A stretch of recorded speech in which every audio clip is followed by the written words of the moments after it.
오늘 말씀은 에스라 8장 21절에서 30절까지 말씀입니다. 우리가 주일 낮 예배 시간을 통하여서 에스라서 말씀을 살펴보고 있습니다. 지난 시간 에스라 8장 1절에서 20절까지 말씀을 살펴보았습니다. 에스라가 이제 예루살렘으로 돌아가려고 보통 제2차 포로 귀환이라고 불리는 이 귀환 준비를 다 마쳤습니다. 그래서 왕의 허락도 받았고 모든 행정적인 지원도 다 받았고, 그래서 이제 출발하려고 아하와 강 가에 가서 인원 파악을 합니다. 인원 파악을 했더니 놀랍게도 레위 사람이 한 명도 있지를 않았습니다. 뭐 그런가 보다 하고 출발할 수 있을 것 같은데, 에스라는 여기서 출발하지 않고 다시 사람들을 선별해서 근처에 레위 사람들이 많이 있는 것으로 알려진 성읍에 가서 레위 사람들을 다시 모집합니다. 같이 돌아가자고. 그렇게 해서 레위 사람 41명, 그리고 성전에서 봉사할 수 있는 그 직분을 갖고 있는 느디딤 사람들 220명을 추가로 모집해서 갑니다. 그럼 이들을 모집하면서 성경은 이들을 향해서 뭐라고 표현을 하냐면 성전을 위하여 섬길 자라고 표현을 합니다. 에스라는 지금 이미 1차 포로기한이 80년 전에 이루어졌고 성전은 완공된 지 한 58년이나 지난 상태예요. 뭐 이미 잘 돌아가고 있을 거라고 생각되는데 다시 돌아가기로 결단을 내립니다. 하나님께서 나를 제사장 대제사장 아론의 후손으로 태어나게 하셨고 이 바벨론 지역에서 왕의 총애를 받을 수 있는 고위 관료로 성공한 인생이 되게 하신 이유가 무엇일까? 개인의 출세, 개인의 명예, 부귀 영화가 아니라 하나님께서 이제 예루살렘으로 돌아가서 지금 내가 고위 관료가 돼서 온 이 속국들의 소식을 들어보니 예루살렘 소식도 들려요. 그 소식을 들어보니 지금 나라가 제대로 돌아가질 않습니다. 왜 그렇게 나라가 제대로 돌아가지 않나를 봤더니 예루살렘 성전에서 예배가 제대로 돌아가질 못해요. 그리고 제사장들이 제대로 업무를 하지를 못합니다.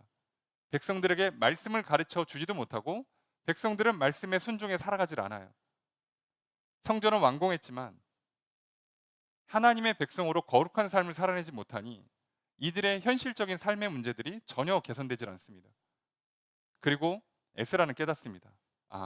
이 일을 위해서 하나님이 나를 부르셨고 나를 세우셨구나. 그래서 에스라가 결단을 하고 가기로 결정을 하고 진행을 하는데, 그럼 이제 에스라 정도 되는 사람이면 왕한테 부탁을 하면 왕이 조서를 써줍니다. 가는 길에 세금 받지 말고 다 보호해주고 필요하다고 하면 다 지원해주고, 심지어 지원하는 그 항목을 써줬잖아요. 뭐 금은 얼마까지, 뭐는 얼마까지, 소금은 무제한. 이 정도로 파격적인 지원을 해줘요. 에스라 입장에서는 뭐 돌아가려고 인원 파악했더니 아이고 레위 사람들이 한 명도 없네. 왜 이렇게 이들은 안 간대? 뭐 하고 가도 됩니다. 그런데 그들을 데려가요. 왜요? 성전에서 일할 사람이, 성전을 섬길 사람이 필요하거든요. 지금 에스라가 가는 목적은 성전에서 예배를 드리고 이스라엘 백성들이 제대로 신앙생활하면서 거룩한 삶을 살아갈 수 있도록 만들기 위해서 가는 거예요. 놀랍게도 이 일은 절대 혼자서 못합니다. 천하에 아무리 에스라라 할지라도 문제만 있으면 그냥 페르시아 황제한테 도와주세요 하면 지원이 그렇게 올 정도의 대단한 권세를 갖고 있어도 우리의 믿음을 세우는 일은, 교회를 세우는 일은 절대로 혼자서 할 수가 없습니다. 에스라는 그걸 너무나 잘 알았기 때문에 그 높은 권력을 갖고 있음에도 불구하고 절대 혼자 가려 하지 않습니다. 그럼 아무나 세우면 되지 않냐? 하나님의 말씀대로 세워야 되기 때문에 레위 사람들이 필요합니다. 그래서 그들을 모집하기 위해서 바빠 죽겠는데 먼 길 출발해야 되는데 다 모인 사람들은 강가에 기다리게 만들어 놓고 추가 모집을 합니다. 오늘 우리도 잠깐 멈춰서서 내 신앙을 위해서 나를 위해 기도해 줄 사람, 나를 위해서 말씀을 전해 줄 사람, 나와 함께 믿음의 여정을 걸어갈 사람을 찾아 나서야 합니다. 나 혼자 생각하고 혼자 결단하고 혼자 믿음 생활하면 무조건 무너집니다. 제 아무리 대단한 사람이라도 그건 못합니다. 그리고 개인의 신앙은 말할 것도 없고요. 교회는 더더욱 이게 분명해지죠. 혼자서 절대 못합니다. 뛰어난 목회자 한 사람, 뛰어난 성도 한두 사람이 절대로 교회를 세울 수가 없어요. 여러분, 가정도요. 아버지 한 분, 어머니 한 사람이 희생하고 헌신한다고 세워지지 않습니다. 교회는 더더욱 그럽니다. 그래서 오늘 우리는 나의 믿음을 위해서 나를 위해 섬겨줄 사람이 필요하고요. 우리의 교회를 위해서 함께 섬길 사람이 필요합니다. 그리고 그 사람들이 필요하다는 걸 인정하고 찾아 나서야 돼요. 내가 좀 더 기도하지, 내가 좀 더 헌신하지 라고 하면 나도 무너지고 나의 신앙 그리고 교회 다 무너집니다. 여러분, 지난 한 주 신앙생활 하시면서 여러분의 신앙을 위한 믿음의 동역자들을 찾으셨기를 부탁드려요. 앞으로도 계속 찾아내시길 부탁드립니다. 내가 문제가 있을 때마다 나를 기도해 줄 수 있는 사람이 최소 몇 명 이상 필요합니다. 내가 말씀을 읽고 못 알아들을 때 이걸 함께 고민하고 함께 말씀을 연구하고 공부할 수 있는 사람이 필요합니다. 기도할 수 있는 사람이 필요하고, 그리고 그걸 할 수 있는 교회가 필요합니다. 그리고 교회를 위해서 나도 섬겨야 되고 또 나도 섬김을 또 받아야 됩니다. 여러분, 이 일을 하셔야 돼요. 여러분, 그러니까 오늘 나 한 사람 또는 친한 친구 한두 사람, 뭐 결혼해서 배우자 부부끼리 둘이 아무리 열심히 손 꽉 잡아도요, 인생 그렇게 녹록하지 않을 겁니다. 이스라엘 백성들은 벌써 80년 전에 귀환했고요. 성전 완공한 지 벌써 이제 60년이 넘어갑니다. 그런데도 안 됩니다, 이게. 여러분, 오늘 성전을 위해 섬길 사람이 필요한데요. 놀랍게도 하나님께서 내 믿음을 위해서 혼자 못할 걸 아시고 성령님을 보내주세요. 우리가 혼자 설 수 없다는 걸 알고 교회로 모이라 하십니다. 여러분, 오늘 우리들이 함께 모여서 예배를 드리고 함께 신앙생활하는 게 얼마나 감사한 일이고 복된 일인지를 늘 기억하시고, 여러분, 때때로는 자신한테 실망스럽고 옆에 있는 사람이 좀 마음에 안 드셔도 하나님 손을 잡고 함께 가셔야 됨을 기억하십시오. 그리고 그때 놀라운 하나님의 아름다운 역사가, 소위 말하는 예루살렘이 하나님의 천국 같은 삶이 펼쳐지게 될 줄로 믿습니다. 여러분, 계속해서 그 삶을 살아가시는 저 여러분 되시길 주님 축복합니다. 그러면 이제 에스라 입장에서는 성전에서 섬길 사람도 다 모았으니 출발하면 되겠지 라고 생각을 하는데 또 출발을 안 해요. 이게 무슨 문제가 있길래 또 출발을 안 하나? 왜 출발을 안 하고 있는가? 뭐가 문제였을까? 오늘 우리는 이 말씀을 통해 이걸 깨달으려 합니다. 오늘 우리도 이제 성전도 이전했고, 뭐 여기 공사도 얼추 다 끝났고, 뭐 성도님들 함께 하시고, 또 이렇게 특별히 우리 필그림 성교교회 청년들도 함께 하시고, 안에 다 모였으니까 이제 우리 열심히 기도하고 전도하면 이제 되겠지라고 생각할 수 있는데, 놀랍게도 에스라 그렇게 하지 않습니다. 도대체 뭐가 더 필요했길래, 뭐가 부족했길래 멈춰선 것일까요? 오늘 말씀을 통해 좀 살펴보려고 합니다. 먼저 21절 말씀 함께 읽습니다. 시작.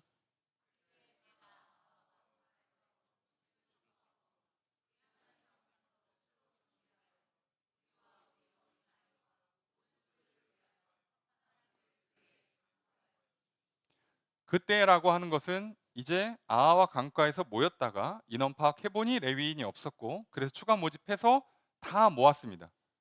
그럼 다 모았는데, 그런데 그때예요. 다 모였어요.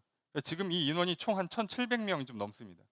이 정도 되는 인원이 다 모였으면 지체하면 오히려 문제가 생겨요. 언제 가냐 그러고, 누구는 심심하다 그러고, 이거 분위기가 안 좋으니까 난 돌아갈래 그러고, 이제 난리가 날 수 있기 때문에 이럴수록 더 앞에 있는 리더들은 빨리빨리 결단을 내리고, 그리고 앞에서 밀어붙여야 잡음도 없고 일도 잘 추진이 될 것 같잖아요. 그리고 에스라가 그걸 모르는 사람이 아니잖아요. 한 나라의 대제국에서 손가락 안에 들어가는 권력을 갖고 있는 사람이 이걸 모르겠습니까? 정치와 행정에 이미 가장 높은 위치에 있는 사람이 엄청 잘 알 거예요. 알면서도, 심지어 그걸 할 수 있는 능력이 있으면서도 멈춰 있어요. 멈추고 뭘 하냐? 내가 아하와 강가에서 금식을 선포합니다. 무슨 얘기죠? 우리 금식 기도합시다라고 얘기를 하는 거예요. 출발 안 하고. 먼 길 가려면 좀 잘 먹고 잘 자야 될 것 같은데 갑자기 금식을 선포한다고? 그래서 뭐라고 돼 있냐? 우리 하나님 앞에서 스스로 겸비하여. 여기 스스로 겸비하여라고 돼 있는데 이게 지위를 낮춘다예요. 원문의 뜻은. 그러니까 원 단어의 뜻은. 그래서 이게 그냥 보통 엎드린다고 번역을 합니다. 그러니까 금식하고 엎드려 기도하겠다는 거예요. 심각한 문제가 전혀 없어 보이는데 빨리 출발해야 될 것 같은데 갑자기 멈춰 세우더니 금식하자고 하더니 엎드려서 기도를 하기 시작합니다. 여러분 무슨 기도를 했느냐? 우리와 우리 어린아이와 모든 소유를 위하여 평탄한 길을 그에게 간구하였으니. 하나님 앞에 간구한 거예요. 뭐를? 우리와 우리 어린아이와 우리 모든 소유를 위해서 평탄한 길. 그러니까 예루살렘까지 평탄한 길을 허락해 주십시오라고 기도를 했다는 거예요. 이 장면만 보면 잘 이해가 안 돼요. 에스라 가는 길을 누가 막아? 잠깐만. 황제가 조서를 써서 우리를 치면 조선시 거의 마패보다 마패 같은 건데 이거 들고 가는 사람을 누가 건드려요? 건드리면 아마 살아남지 못할 것 같은데 왜 이 기도를 하지 갑자기? 권력 있는 사람이, 능력 있는 사람이 금식하면서 엎드려 기도를 한다고? 그럼 이 기도를 하게 된 이유가 분명히 있을 거 아닙니까? 단순히 어떤 문제가 생기지 않았는데도 이렇게 기도를 한다는 건 뭔가 중대한 이익이 있어요. 놀랍게도 그게 22절에 나옵니다. 22절 함께 읽습니다. 시작.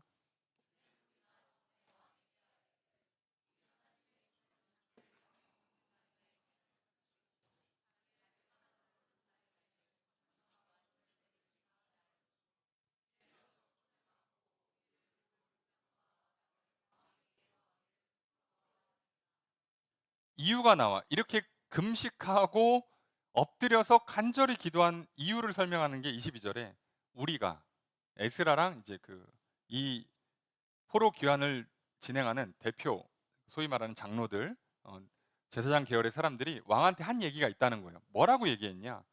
우리 하나님의 손은 자기를 찾는 모든 자에게 선을 베푸시고 자기를 배반하는 모든 자에게는 권능과 진노를 내리신다라고 말을 했다는 거예요.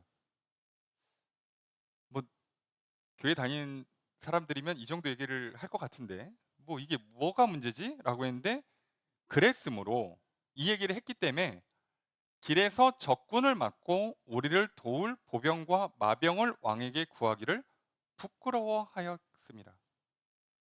왕 앞에서 군대 지원해 주세요 말하기가 쪽팔려서 안 했다는 거예요. 이 여정에 군대를 지원받을 수 있는데 그리고 왕이 분명히 얘기했겠죠. 그래, 야, 너네 한 1,700명 되고 갖고 가는 그 애들도 있고 또 은도 가져가고 돈도 가져가고 하는데 위험하니까 걸어가는데 지금 총 4달 걸립니다. 긴 여정이니까 내가 군대 보내줄게. 라고 왕이 얘기를 했는데 에스라가 왕한테 예전에 한 얘기가 있는 거예요. 하나님은 자기를 찾는 자에게는 선을 베푸시고 배반하는 자에게는 진노를 내리십니다. 이 얘기를 했기 때문에 군대를 못 구한다는 거예요. 이게 무슨 얘기지 좀 우린 잘 이해가 안 되잖아요. 아니 지금 왕이 군대를 보내주는 게 하나님을 찾는 자에게 선을 베풀어 주시는 거 아닌가? 도와주시는 거 아닌가 오히려? 이 먼 길, 위험한 길을 도와주시는 거 아니에요? 왕을 통해서? 그러면 우리는 그냥 이렇게 잽싸게 아유 감사합니다 받고 하나님께 감사합니다 그러고 왕이요 감사합니다 그러면 될 것 같은데 이게 오히려 반대가 됐어요. 오히려 이것 때문에 이걸 못 구하겠다는 거예요. 못 구하고 도리어 끊고 그럼 군대 없이 오로지 민간인이 4달짜리 여정을 가야 돼요. 그럼 이제부터 문제가 되죠.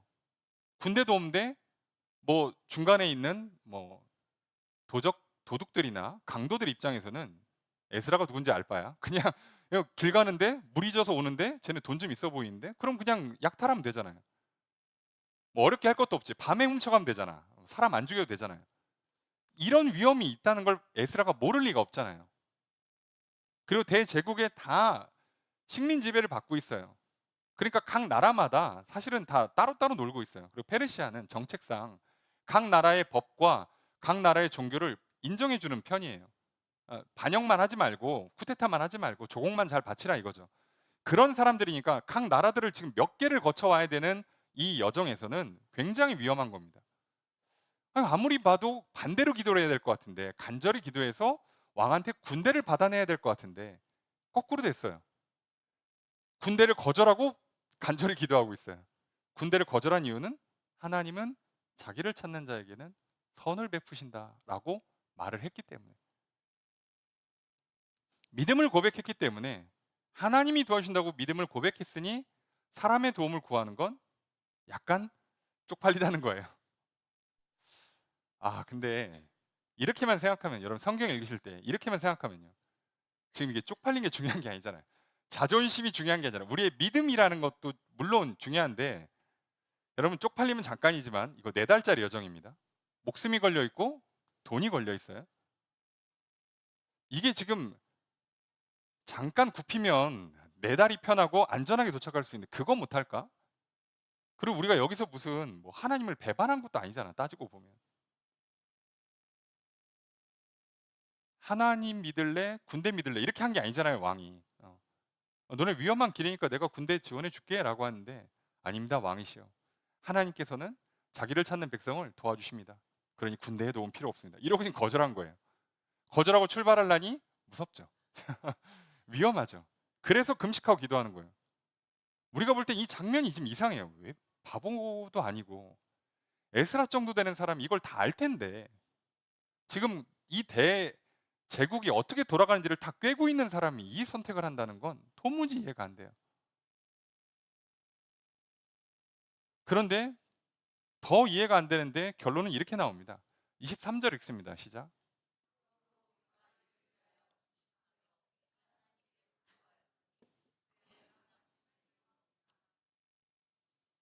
그랬는데 금식하면서 간구했잖아요. 그랬더니 그의 응낙하심을 입었느니라. 응답을 받았답니다. 세 번역은 기도에 응답받았다고 번역을 해요, 그냥. 아니, 직역해도 응답했다예요. 대답했답니다. 자, 여기서 여러분들이 오해하시면 안 돼요. 아직 출발 안 했습니다. 도착한 게 아니에요. 이게 기도했더니 안전하게 도착했더라가 아니라 아직 도착을 안 한 거예요. 출발도 안 했는데 뭔가 응답을 받았다는 겁니다. 그리고 출발합니다. 우리 이 장면을 잘 보셔야 돼요. 도대체 왜 에스라가 이렇게 하는가? 도대체 이게 오늘 무슨 의미길래 성경은 또 이걸 이렇게 자세히 기록하는가? 별일 아니면 그냥 기록할 필요가 없어요. 이거 주님 다시 오실 때까지 우리가 이 말씀을 붙들어야 될 이유가 있으니까 기록해 놓은 거 아니잖아요. 기록해 놓은 건데 뭐길래? 그냥 간단한 에피소드, 실수 또는 또 과감한 신앙의 결단 수준이 아니라는 거예요. 이건 굉장히 중요한 메시지를 담고 있기 때문에 기록해 놓은 겁니다.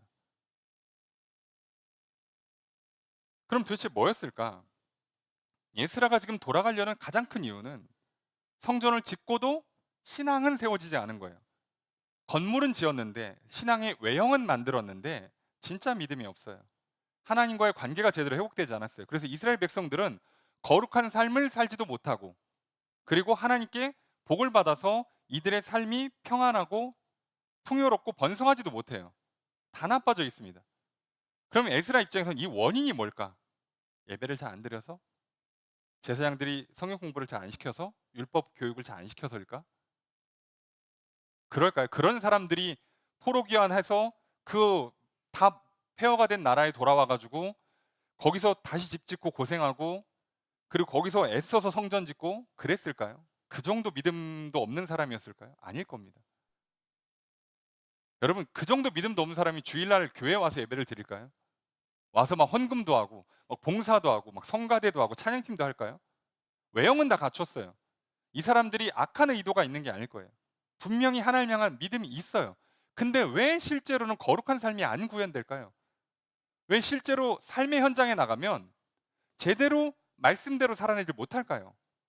왜 성경이 가르치는 대로 하지 못하고 뭐만 하면 내 생각대로 하고 고집 부리고, 감정이 막 충돌나고, 뭐만 하면 하나님께서 하지 말라는 걸 어느 순간 하고 있고, 그래서 뒤돌아보니 삶이 늘 뭔가 잘 되는 것 같은데 이거 잘 되는 것도 아닌 것 같고, 몸이 건강한 것 같은데 딱히 건강한 것 같지도 않고 마음이 편안한 것 같으면서도 편안한 것 같지도 않고 애매한 상태가 계속 유지가 돼요. 이러니까 시간이 지나면 지쳐요. 힘듭니다. 왜 이런 현상이 생길까요? 그리고 놀랍게도요. 이 일은요. 당시에 이스라엘 백성들만 겪은 게 아니라 예수님 다시 오실 때까지 모든 그리스도인들이 다 겪어내야 되는 문제예요. 어디서 문제가 됐을까? 그리고 그것 때문에 오늘 에스라가 이 선택을 한 겁니다. 이 문제를 풀으려고. 에스라가 돌아갔을 때요. 우리가 이제 뭐 2주 정도 지나면 살펴보겠지만 현장에 갔을 때 어떤 문제가 있었냐? 눈에 띄는 제일 큰 문제가 이스라엘 백성들이 이방 민족들이랑 결혼을 했어요. 결혼할 수도 있지. 자, 그게 아니고요. 이방 민족이랑 결혼했다고 하는 건 혈통이 다른 민족이랑 결혼한 거 문제 삼는 게 아니라 그 사람들이 유대교로 개종을 안 했다는 뜻이에요. 이게 문제인 거예요. 그러니까 안 믿는 사람과 결혼해서 전도가 지금 안 됐어요. 그래서 계속 이 사람은 안 믿고 있어. 자, 그 상태를 유지하고 있어요. 여러분, 과거의 유대인들은요. 믿지 않는 하나님을 믿지 않는 이방인들은요. 성전 자체에 들어오질 못해요. 아예 못 들어갑니다. 그래서 예수님 당시에 이방인의 뜰이라고 있어요. 성전 앞마당까지만 들어가요. 거긴 진짜 마당이에요. 예. 거기서는 아무것도 예배를 못 드립니다. 거기는 들어갈 수 있어요. 예, 성전 터까지만 못 들어갑니다. 원래 율법이 그래요. 그럼 그 사람들과 결혼하겠다고 했으면 이스라엘 백성들 입장에서는요. 무조건 개종시켜야 됩니다. 그리고 또 하나님 관대하셔서 개종하겠다는 사람들은 다 받아줘요. 그래서 출애굽할 때부터 받아주잖아요. 예, 다 여러 민족들이 따라서 나왔습니다. 출애굽할 때도.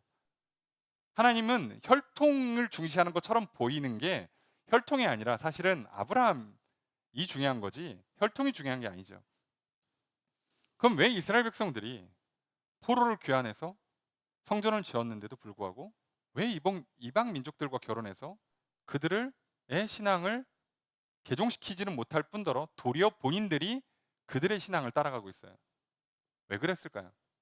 왜 처음부터 결혼했을까요? 그죠? 왜 개종이 안 된 사람을 찾아서 결혼했을까요? 놀랍게도요. 다른 대단한 뜻이 있는 게 아니에요. 뭐 예쁘고 잘생겨서가 아니고요. 참 표현이 그렇습니다만 먹고 살려고 한 겁니다. 여러분 인간의 육체는요. 생존 본능이 굉장히 강합니다. 여러분 이거를 무조건 좋게 받아들이시면 안 돼요. 아니 내가 다 살자고 하는 짓인데 뭐 내가 그렇다고 뭐 사람 죽인 것도 아닌데 뭐가 문제냐. 자, 이 얘기 나오면 벌써 틀린 겁니다. 여러분 몸이 주는 신호는요. 신호일 뿐이에요. 사람은 그걸 다스려야 됩니다. 육신을 다스리고 사는 거지 육신이 주는 신호대로 사는 게 아니에요. 지금 기분 나빠? 기분 나쁘니까 화내야지. 그러면 짐승과 뭐가 다릅니까?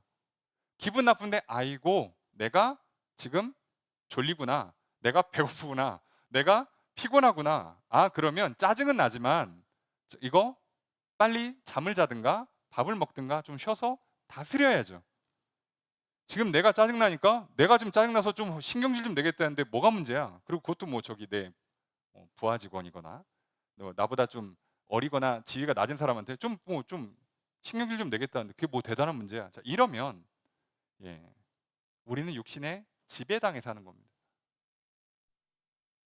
하나님께서는 그걸 원치 않으세요. 여러분 인간을 만들고 생육하고 정복하고 땅에 충만한 다음에 그러니까 생육 번성 충만한 다음에 정복하고 다스리라고 할 때는요. 사실 그 1차가 하나님이 피조한 모든 거예요. 피조한 모든 거. 그 피조한 모든 거에 뭐가 들어가냐면 우리 몸이 들어갑니다. 이걸 다스리라고 준 거예요. 여기에 지배당하지 말고. 그런데 문제는 항상 생존의 문제는 훨씬 가깝게 다가옵니다. 피부로 엄청 가깝게 다가와요. 이스라엘 백성들 입장에서는요. 포로에서 귀환해서 성전 다 졌어요. 살아야 돼. 근데 땅은 다 폐허가 됐죠. 농사 어떻게 질 거야? 집 어떻게 질 건데? 우리 치면 대출 어디서 받아? 어? 저기 직장 어디서 다니냐고. 이거 사회생활 어떻게 할 건데? 하면 가까이 있는 사람들이랑 만나게 돼 있어요. 현실적인 문제예요. 현실적인 문제를 풀다 보면 놀랍게도 가장 좋은 관계, 끈끈한 관계, 확실한 관계가 결혼해서 부부 관계를 맺는 거죠. 왕들이 정략 결혼한 이유가 그거잖아요.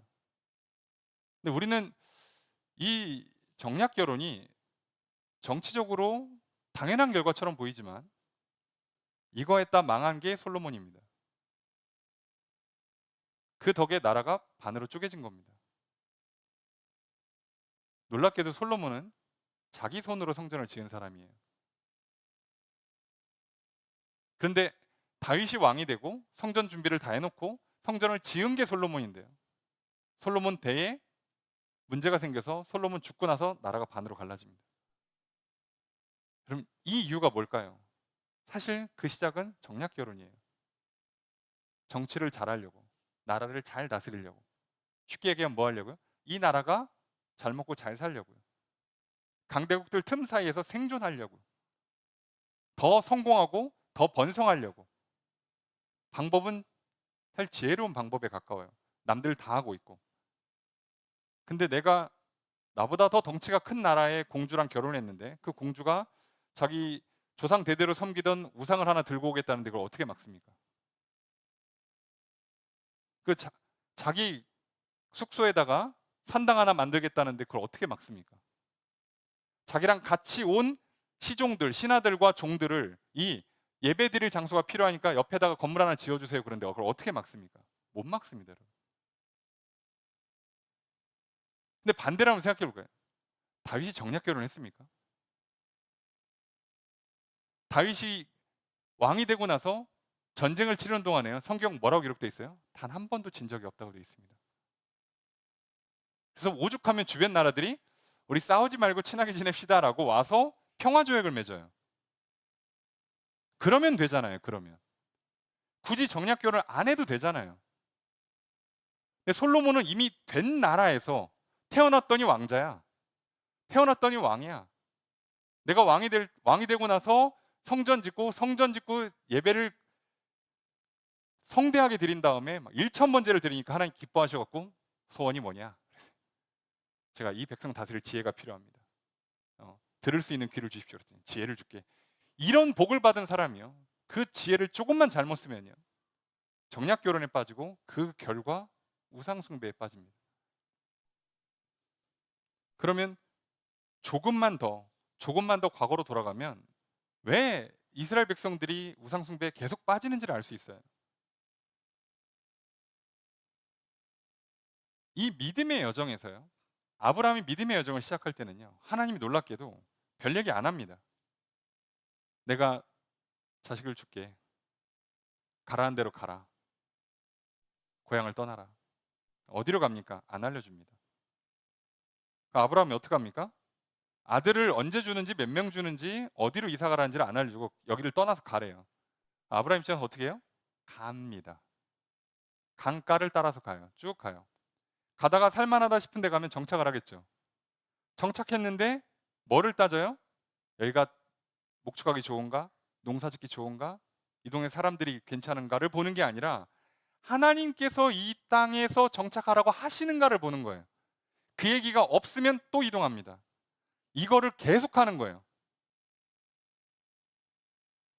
근데 계속하다가 아브라함이 어디까지 오냐면 창세기 12장 6절, 7절, 8절, 9절에 보면 아브라함이 그 땅을 지나 세겜 땅 모래 상수리 나무에 이르니 그때 가나안 사람이 그 땅에 거주하였더라.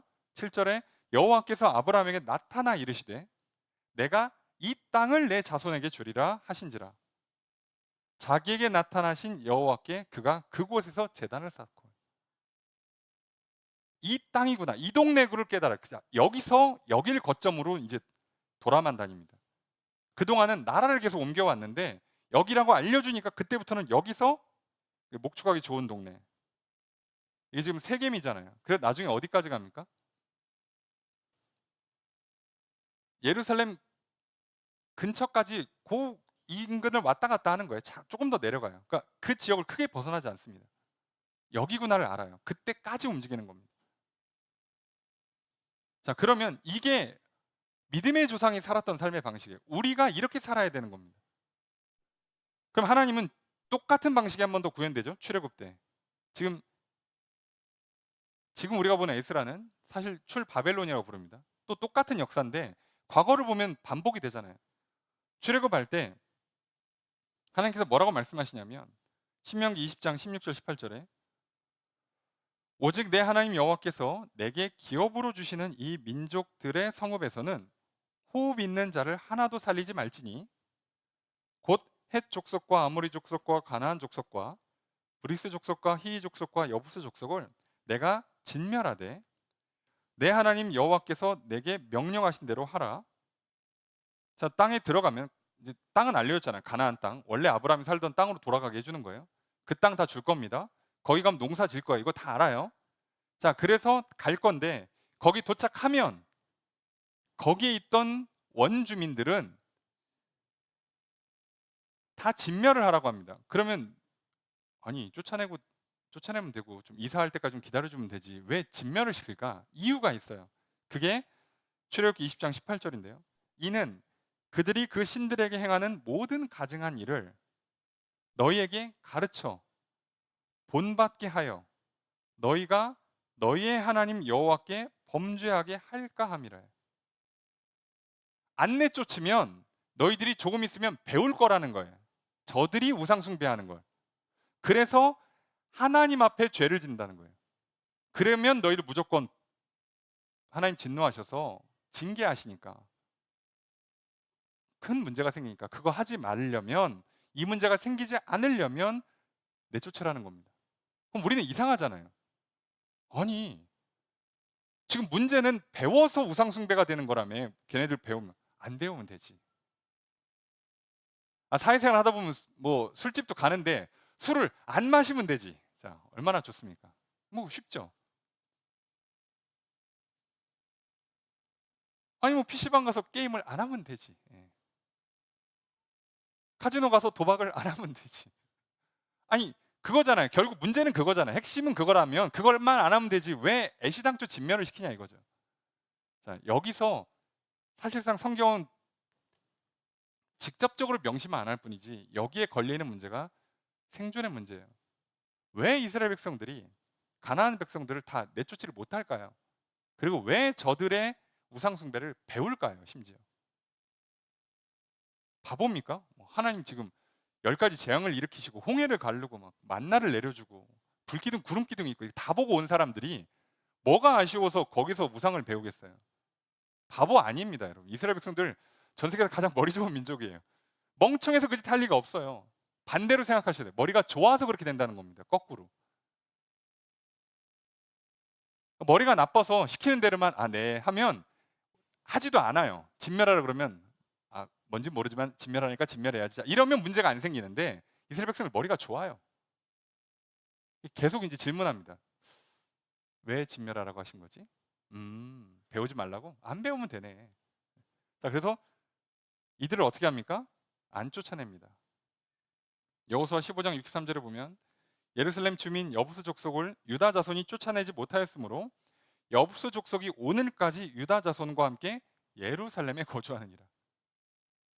여러분 예루살렘에 있는 가나안 원주민 여부스 족속인데 이걸 쫓아낸 게 누구냐면 다윗입니다. 다윗 전까지는 쫓아내질 못해요. 아무리 생각해도 다윗이 그래 싸움 잘하는 건 알겠는데 뛰어난 뭐 장수인 건 알겠는데 아니 그 전에도 사사가 있었잖아요. 이걸 못한다고? 그렇게 못할 일인가 이게? 근데 그렇게 못할 일이 아니라요. 정확히는 안 한 겁니다. 왜 안 했을까? 왜 안 하겠냐? 농사 때문이죠. 다른 이유가 아니에요. 목축업 받은 이스라엘 백성들이요. 가나안 땅에 가서 농사를 지어야 됩니다. 무슨 얘기죠? 산업혁명이 일어납니다. 새로운 시대가 펼쳐졌어요. 나는 해본 적이 없는데 여기 원주민들은 하고 있었어요. 자, 그러면 하나님이랑 농사를 어떻게 할지 아까 아브라함인 것처럼 이렇게 하는 겁니까? 묻고 허락 안 하면 다음 거 하고 그럼 이겁니까? 그거 허락 안 하면 또 다음 거 하고 이거 하는 게 편할까요? 아니면 농사 짓고 있는 사람들에 가서 언제 씨 뿌리는 게 좋아요? 라고 물어보는 게 편할까요? 당연히 후자가 편합니다.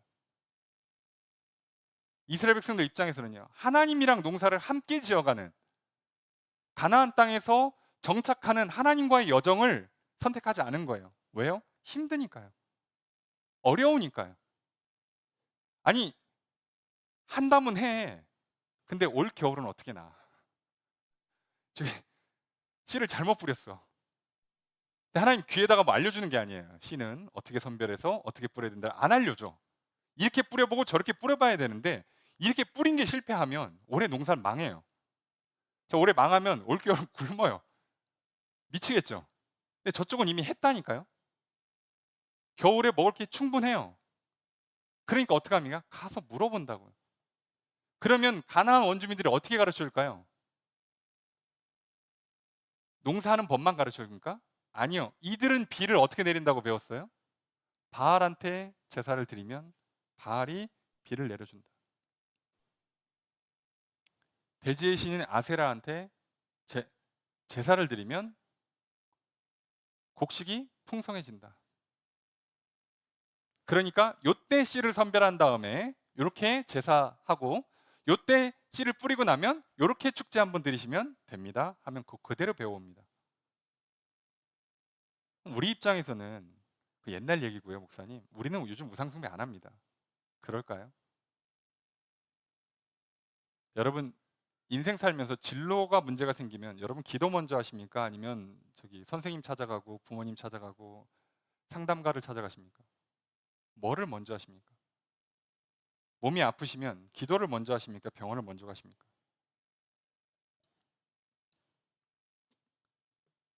대학을 진학할 때, 직장을 선택할 때, 이직할 때 기도를 먼저 하십니까? 아니면 정보를 먼저 찾아보십니까? 결혼해서 내 집 마련하고 재산을 쌓아 올라가고 자녀를 양육할 때 기도를 먼저 하십니까? 전문가를 먼저 찾아가십니까? 여러분 전문가는 우상이 안 될 것 같습니까? 특정 이론과 사상은 우상이 안 될 것 같습니까? 우상이 오늘 이렇게 딱 어떻게 인형처럼 나올 것 같습니까? 부적처럼 품에 들고 가라고 할 것 같아요? 절대 그렇게 안 합니다. 내 머릿속에 박혀 있잖아요. 하나님의 자리를 뺐잖아요. 그거 들어오면 당연히 기도 안 하잖아요. 그거 하고 안 됐을 때 기도하잖아요. 순서를 바꿨죠. 그래서 문제가 되는 겁니다. 그래서 에스라는 어떻게 하는 거예요? 이걸 본인들도 똑같이 하면 안 돼요.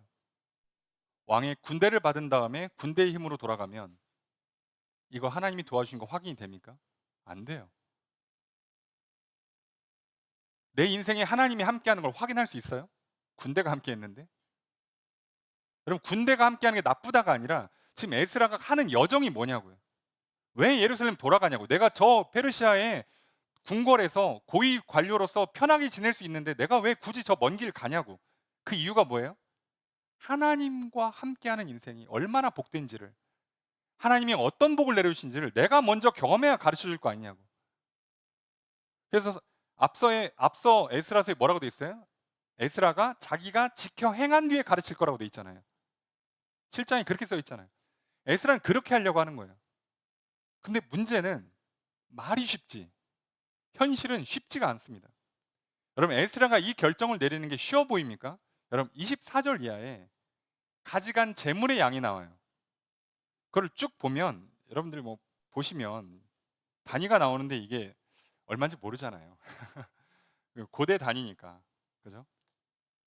금은 달아줬더니 26절에 보니까 은이 650달란트, 은그릇 100달란트, 금 100달란트, 금잔 20개, 자 무게가 1000다리, 자 녹그릇 2개, 자 이렇게 가져가요. 자 이거 제사장한테 주면서 뭐라고 해요? 이거 하나님께 가서 드릴 거니까 성전에 쓸 거니까 뭐라고요? 29절에 삼가 지켜라. 잘 지켜. 이걸 제사장이 어떻게 지키냐고요. 군인이 지켜야지. 이걸 들고 가는데 어떻게 지키냐고 제사장이. 근데 뭐라고요? 잘 지켜. 그리고 줬어요. 그리고 군인 없이 갑니다. 군인 없이 가야 되니까 뭐 합니까? 기도합니다. 그럼 이 금액이 얼마일까요? 이게 계산이 좀 안 돼요. 왜냐하면 오늘날 금 시세로 계산을 하면 돈이 너무 높아집니다. 그래서 그 은이 총 750달란트가 되고요. 자, 이 뭐 그릇들이 있는데 계산을 하면 이게 약 문제가 좀 생겨요. 왜냐하면 여기에 그 다릭이라는 그 단위가 나오는데, 자, 이게 하루 노동자 품삯의 6,000배가 한 달란트가 돼요. 그게 은 한 달란트예요. 6,000배, 6,000일, 20년치예요. 6,000일인데, 그러니까 6,000일인데, 그게 은 한 달란트, 은이 지금 총 750달란트입니다. 근데 은의 한 15배가 금 한 달란트예요. 대략 계산하잖아요. 그럼 이게 그 그냥 하루 품삯을 10만 원만 계산해도 금액이 4,500억이 나와요. 대충. 더 나올 겁니다. 더. 만약에 하루 품삯을 한 20만 원만 잡으면 조 단위로 올라갑니다. 그 정도는 아닐 것 같고요. 고대니까. 근데 아무리 작게 잡아도 오늘날로 쳤을 때는 못해도 몇십억에서 몇백억이 넘어갈 거예요. 금액 단위가 지금 한 2,000명 정도 이동하기 때문에, 여러분 같으면 내가 현금으로 한 100억만 들고 여러분 여기 서울까지 걸어가라고 하시면 가겠습니까, 여러분? 할 수 있을까요, 그거? 열심히 걸으면 한 이틀이면 갈 텐데 할 수 있을까요? 못합니다, 우리 그거. 지금 에스라는 뭘 한 거예요? 단위가 다른 금액을 가지고 애들까지 포함시켜서 2,000명 끌고 4달짜리 여행을 가는 거예요. 군대 없이.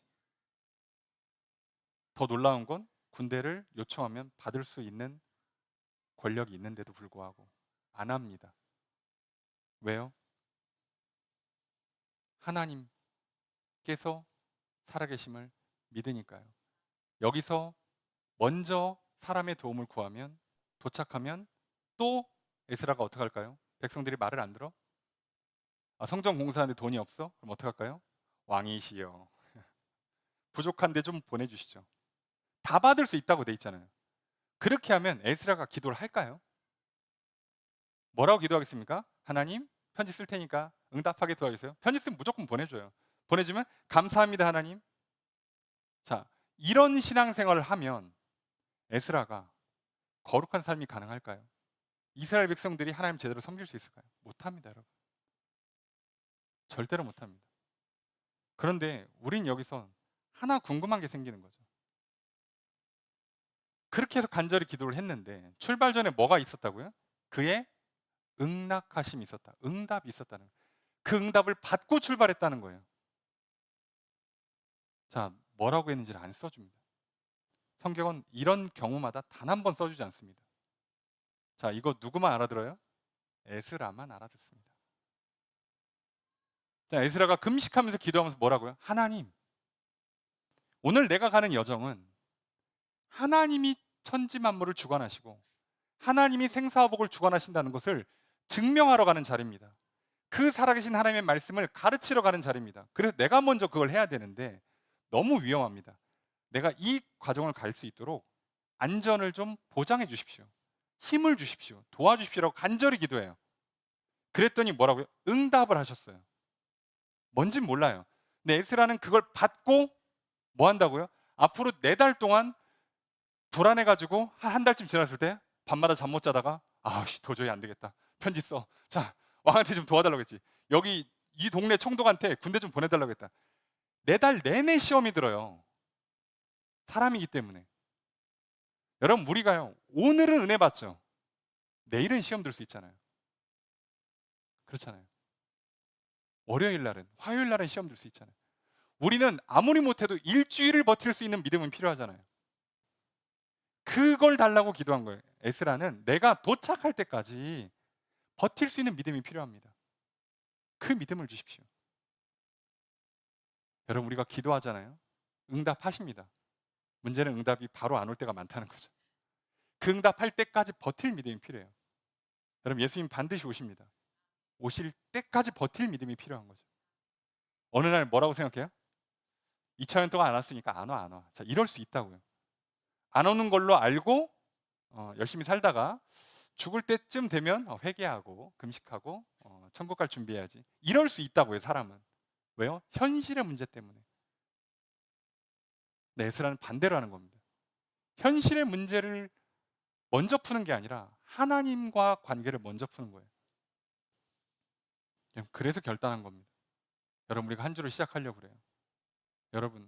여러분에게 에스라의 한 몇천억쯤 되는 이 돈, 그리고 저 어린아이들처럼 정말 나한테는 생존이 걸려 있는 문제가 뭐가 있습니까? 여러분, 지금 진로 때문에 고민하십니까? 직장 때문에 고민하세요? 결혼으로 고민하십니까? 배우자 문제로 고민하세요? 부모나 자식 문제 때문에 고민하세요? 자녀 양육하면서 또 자식 진로 문제 때문에, 자식 취업 문제, 이직 문제 때문에, 자식 결혼 문제 때문에 또 고민하십니까? 내 건강 문제, 내 재산 문제, 이런 문제들 때문에 우리도 똑같이 고민해요. 왜? 나의 생사가 걸려 있잖아요. 나의 생존이 걸려 있잖아요. 그런데 우리는 주님 다시 오실 때까지 이 문제를 놓고 하나님보다 다른 그 우상을 먼저 붙잡지 않으려면 우리는 믿음이 필요해요. 도움이 필요합니다. 용기가 있어야 되고요. 지혜가 있어야 되고 복이 있어야 돼요. 그걸 먼저 받으셔야 됩니다. 여러분, 기도가 응답될 때까지 기다리는 도움을 먼저 받는 거라고요. 여러분, 그래서 우리가 믿음으로 나아가면 하나님도 믿음을 주십니다.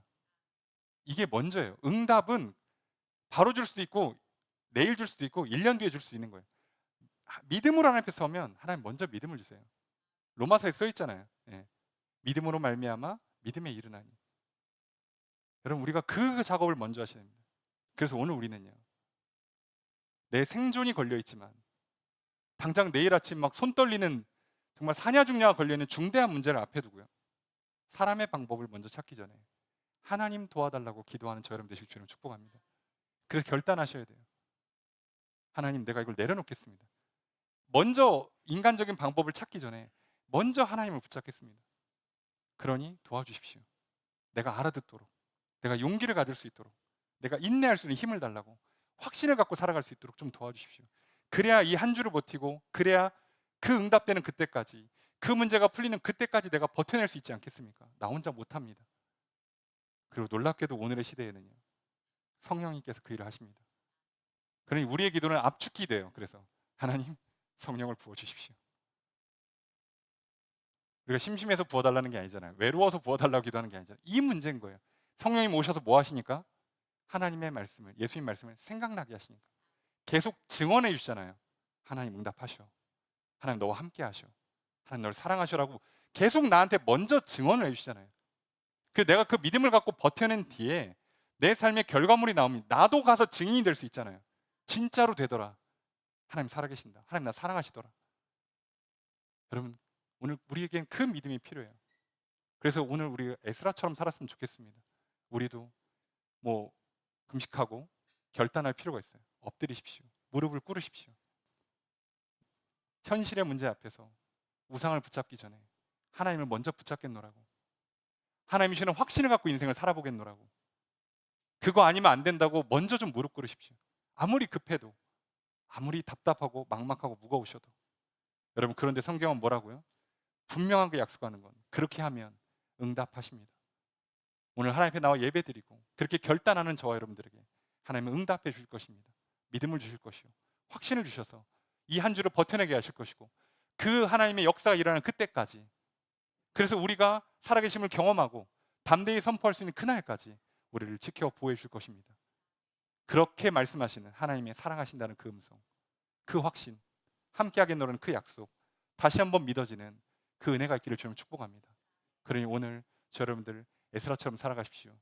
우리 인생의 먼 여정 앞에, 생사가 걸려있는 중요한 순간들 앞에 나의 안전을 확실하게 보장해줄 군대, 우상을 먼저 잡지 마시고 하나님 앞에 결단하십시오.